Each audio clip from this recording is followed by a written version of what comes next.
Miami, the Playboy's paradise. Pretty girls, fast cars, that's just a facade. Rick Ross is currently in stable condition after experiencing a second seizure yesterday on a private plane shortly after he was released from the hospital. Ross was on a Delta flight the first time from Fort Lauderdale that had to make an emergency landing at around 1 p.m. when he fell unconscious. He was en route to Memphis Madness, an opening event for the University of Memphis basketball team, when first it was diverted to get him to the hospital. Later on in the day, on a private plane, he fell unconscious again, and that plane had to make an emergency landing as well. Ross is one of hip-hop's biggest stars and has had hits such as Hustlin', Blowin' Money Fast, and Aston Martin Music.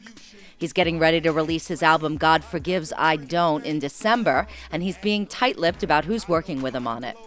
We asked Rick at a BMI event celebrating will.i.am last year about who he'd like to work with that he hasn't had the chance to yet. Dr. Dre. Yeah, I just feel like he was, one of the greatest, if not the greatest of our time. The first single from God Forgives, I Don't is You the Boss, featuring Nicki Minaj.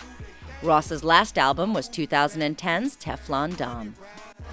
I'm on the pedal, show you what I'm running like.